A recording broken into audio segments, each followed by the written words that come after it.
Welcome back to my channel, the best place for hardworking and ambitious millennial professionals who feel stuck in their careers to find their dream careers. In this video, I'm going to break down the intrinsic and extrinsic motivational psychology behind a satisfying career. Make sure you subscribe and click the notification bell to receive regular updates on all things related to career change. Also, join my Facebook group called Career Change Advice, where you can chat with like-minded people who are interested in making their careers work for them rather than the other way around. Hi, I'm Dr. John Tam. I have a PhD in sociology from Oxford, and I'm passionate about helping millennial professionals find their dream careers through gaining clarity and building soft skills. So, without further ado, let's dive into the intrinsic and extrinsic motivational psychology behind a satisfying career. I want to tell you a story. Once upon a time, there was an old man who had a garden, and he loves that garden. He takes care of it. And then one day, you have a bunch of kids come around, and these kids, just mess it up, right? These are teenagers that just love to wreak havoc to the neighborhood. And so they went to his garden and just, tore things up and made a mess out of it. And the old man was obviously very unhappy with it, right? However, the next day when those kids came by, he's like, okay, they're coming back now. What should I do? And so he came up with an idea. And so he walked up to the kids and he told them like, hey, thank you for wrecking my garden. I want to pay you a nickel for this. Can you keep doing this, please? And so the kids were like, wow, that's swell, right? I'm here wrecking things anyways, and now I'm getting paid for it. Awesome. So they take the nickel and they wreck it some more. The next day the kids came back and the old man walked up to him and was like, hey, here's another nickel for your efforts. And the kids like, yay, right? And then they wreak some more havoc. Now the day after the kids came back, the old man walked up to them and he's like, hey, I can't pay you a nickel today, but here's a penny. And then the kids are like, okay, I'll take the penny, right? And then they do the same stuff.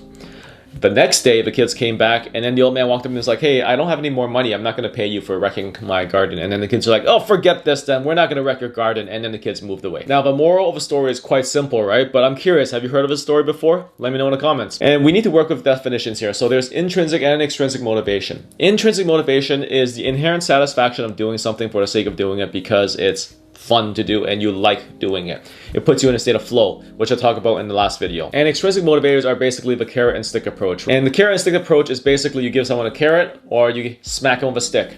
Or you can reverse it and like take away the carrot, right? So the person by default has a carrot. Or you can also reward them by ending the punishment, right? So take away the stick. Either way, the carrot and stick approach is an extrinsic motivation approach. And this research was essentially done by Edward Deci and Richard Ryan at the University of Rochester back in the 60s, where he had people playing with soma blocks, and that's when he measured whether they enjoy doing it or not, and whether adding extrinsic motivators is going to deter someone's natural proclivity towards playing with these soma blocks. And I'm not going to dive into the story, but this theoretical framework of self-determination theory has been made very popular by Daniel Pink and his book Drive. And Drive is more popular in the corporate world. In the field of education, Alfie Kohn is kind of the authority figure for that, with his book called Punished by Rewards. And essentially, when you look at self-determination theory, it categorizes two types of motivation, right? Extrinsic and intrinsic.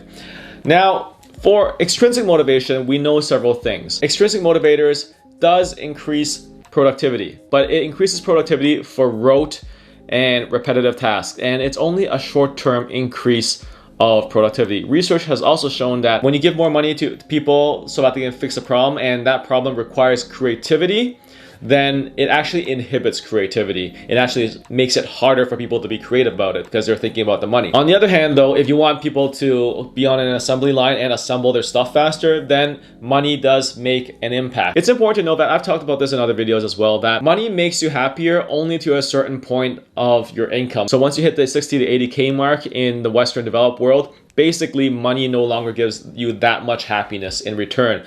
And for people who are in creative industries where you need to be creative and solve problems, and that's why some people feel unhappy in their jobs, even though they get paid a lot, because the fact of the matter is, what's motivating them is no longer the money. They are looking for intrinsic motivators and things that constantly put them in a state of flow so that they can enjoy their work. And this is a common misconception within pretty much education and the business world. And so what are intrinsic motivators? Well, you can use the acronym CAR for that, right? And so the first letter for CAR stands for competence, which means you are good at something and you gain satisfaction from it. And if I'm good at playing basketball, I want to play at a level where it's somewhat challenging and not boring, but at the same time, it's not like overwhelmingly difficult, right? Now, if you reach a level of competence where you can supersede that challenge, then you want to find the next level and keep facing the challenge, because that drives you, because that is intrinsically satisfying just to overcome that challenge. Same thing for Soma puzzles, right? Or video games, if you have a level where you're constantly, if you have a level where you walk in and the enemy just blows you up in one shot and you absolutely stand no chance, you're not going to play that game. It's not fun. The funnest games are those games which you feel like you have a chance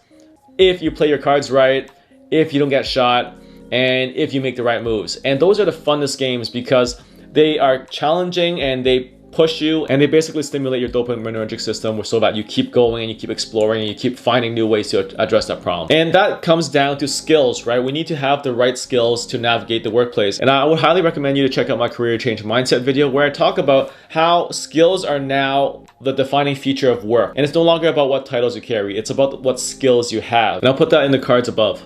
Another thing is that, well, you need to also get a range of experiences to find what is the best skill for you. And for that, that means having a wide array of experiences. And that's why I highly recommend people in their 20s, when they're relatively young, to job hop. And I don't mean job hopping without any rhyme or reason. Like, it has to have a rhyme and a reason.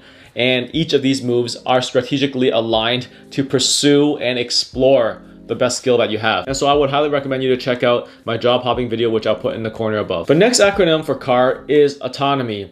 And autonomy is essentially what allows you to pursue what you want to do. When you have the freedom to do what you want to do, and there is no one holding a stick or a carrot to lure you away from what is intrinsically satisfying for you, and essentially you control your own destiny, that's when you are satisfied. And that's why it's so important to do the legwork and do the research before you enter a career. A lot of people settle into their careers without thinking it through, and they go into that career because it was there, it was convenient, and they just applied to 200 jobs, and that's the one that decided to hire them. When you don't have the power to negotiate, when you don't have the power to decide for yourself which direction you want to go, you are basically entering a slave agreement, because you have no say, you have no autonomy. What's to stop that employer from, taking away the carrot or landing a stick on you and basically controlling how you feel on a daily basis? And that's what a lot of people struggle with, because when they went into the workplace, they didn't really do the research, they didn't really do the legwork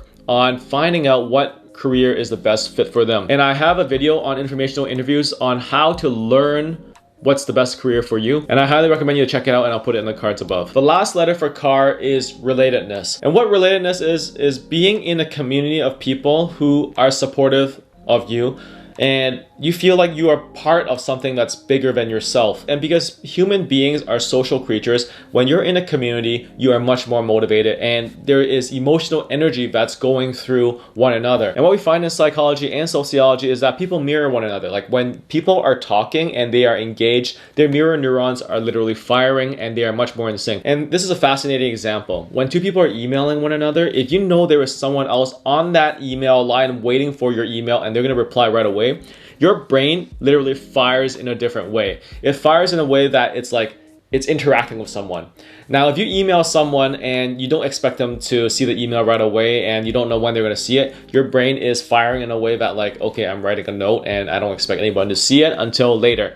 And that is fundamentally different. And in that sense, even when people are interacting via email, the creativity that is spurred by this interaction is much stronger. And that's why being in a community of people who motivate you is so important for your career. And I would highly recommend you to check out the video, which I'll put in the cards above, about the importance of nurturing a network at each stage of your career. Now, having broken down what extrinsic and intrinsic motivation is, I want to specify two things, right?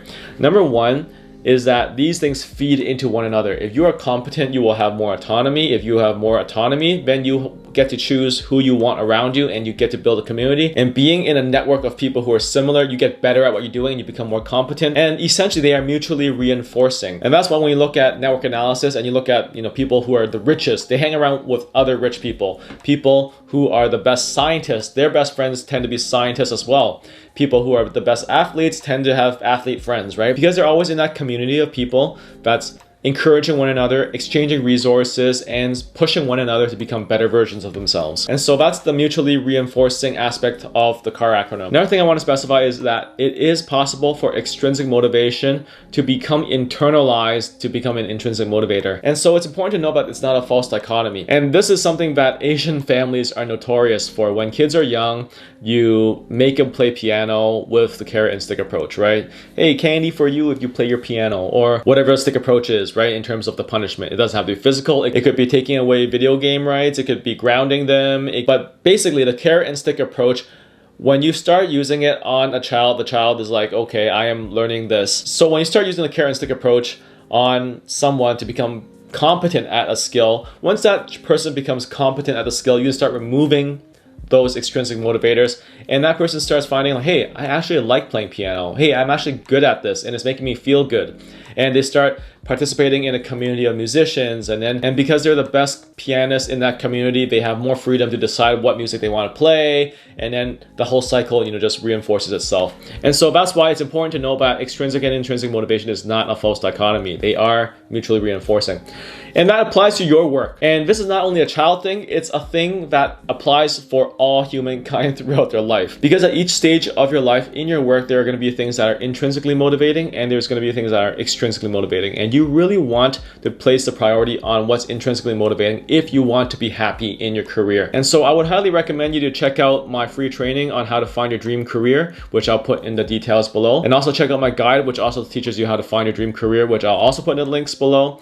And of course, personality plays a major role in terms of what is satisfying for you or not. So an introvert will find quiet activities to be intrinsically motivating, while an extrovert will find social activities to be intrinsically motivating. And I have a free, quick, and accurate personality test, which I'll also put in the links below. Make sure to join my Facebook group, Career Change Advice, to be in a community of people who are interested in making their careers work for them rather than the other way around. In my next video, I'm going to discuss how to find this intrinsic motivation by gaining clarity in your 20s. So make sure you subscribe and click the notification bell for updates for when it comes out. Also leave a comment below and let me know your thoughts about this video. Don't forget to give it a like and share it with your network if you found this to be valuable. Take care.